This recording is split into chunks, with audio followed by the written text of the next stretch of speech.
Si aún hoy para los mismos expertos o profesionales y científicos en lo que tiene que ver el tema del universo y todas las galaxias que lo conforman, si faltan, podríamos decir, palabras para describir una sola galaxia, ahora imagínense millones y millones de galaxias para describir toda esta visualización o toda esta cosmovisión de todo lo que es el universo de Dios. Imagínense lo complicado que pudo haber sido también para aquellos que en algún momento fueron sacados de este contexto y llevados arriba para mostrarles toda una serie de eventos o situaciones que observaran, que visualizaran, que tuvieran una cosmovisión mucho más universal y globalizada de las cosas, para poderles hacer entender o mostrarles los detalles de cómo estaba organizado el tema del reino de los cielos y de otras tareas que había que desarrollar con respecto a una problemática que estaba en este escenario de esta morada terrenal. La pregunta que nos llega es: ¿y qué tal de todos esos millones y millones de galaxias existentes en el inconmensurable universo de Dios? Miremos entonces si será aburrido, por ejemplo, la eternidad, o digamos vivir en términos de eternidad. Si nos quedamos única y exclusivamente con las concepciones o a lo que ha concluido la teología y la religiosidad tradicional, pues de pronto nos llega por ahí la idea de que posiblemente como que sentimos esa eternidad desde esa perspectiva teológica religiosa tradicional, algo así como aburrida, no tan real, no tan objetiva, porque vamos a estar en escenarios, digamos, con otras dimensiones.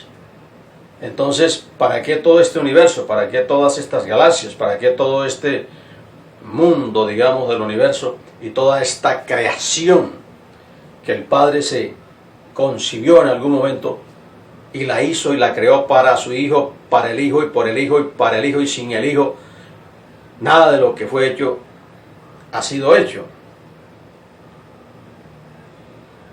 Pero podríamos decir que el Señor Jesús nos tiró las conchitas para que nos enteráramos bien de las cosas.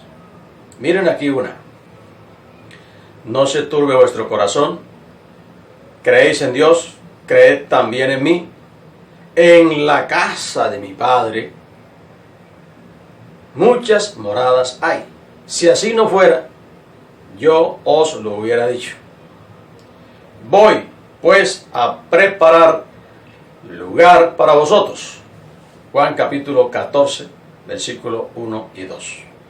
Pero nosotros hemos sido como que muy enérgicos y cerrados de mente, dándonos de muy teólogos de alta alcurnia y de roles altos o bajos, dependiendo del prestigio de aquel claustro universitario donde se nos capacitó o donde nos formamos acerca del estudio de Dios, que hemos hecho de toda esta información toda una enredadera conceptual, y lo más grave, concluyendo en la minimización al extremo acerca de la existencia de esas moradas a las que Jesús hizo referencia a sus discípulos.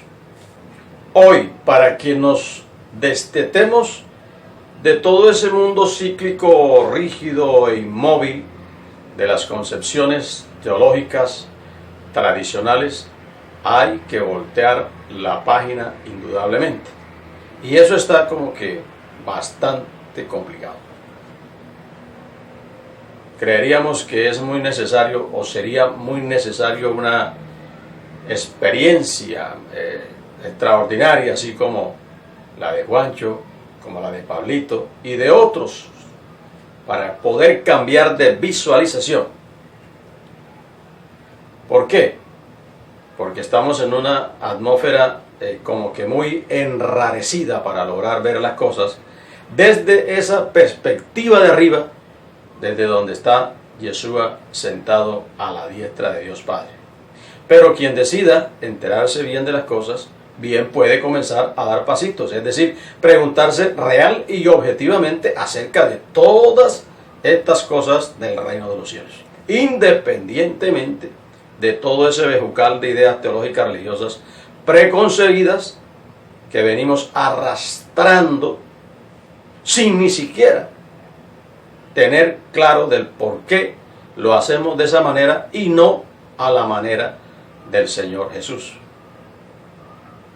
Las distintas sendas teológicas religiosas son, podríamos decir, tan filosóficamente profundas y elegantes que nos acomodamos plácidamente en cualquiera de ellas. ¿Por qué? Porque energizan nuestro ego arrogante y ya con ese remoquete de teólogos, entonces ¿qué? Subimos de estatus y por ende quedamos allí como que tan muy cerca de los poderosos de arriba.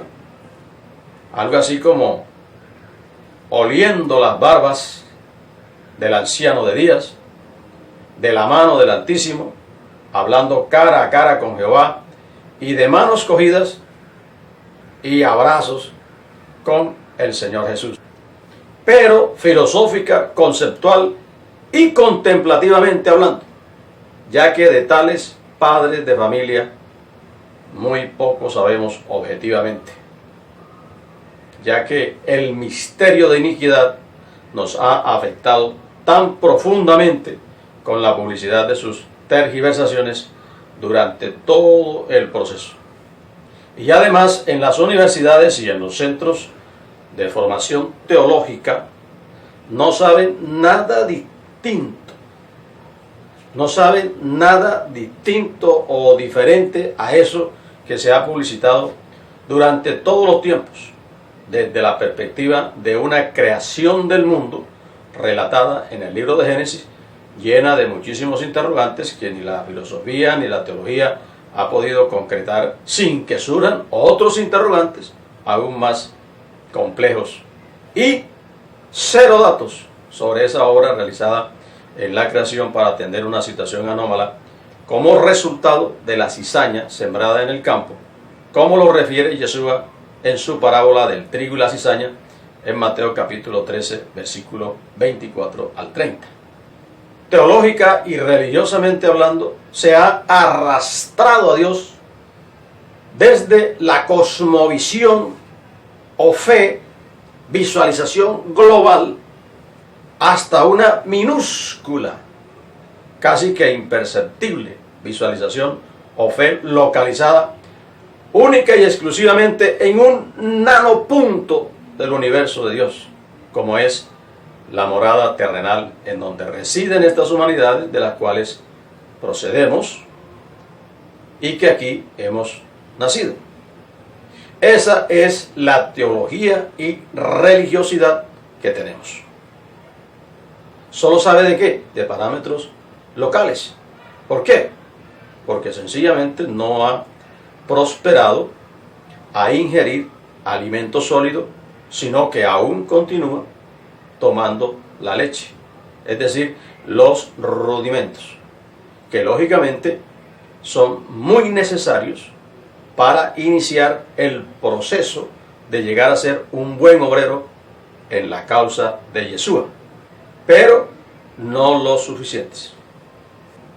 Por estas razones, cuando leemos esa nota de Yeshua acerca de moradas en la casa del Padre, entonces se disloca el pensamiento, porque solo sabe de qué, de parámetros locales.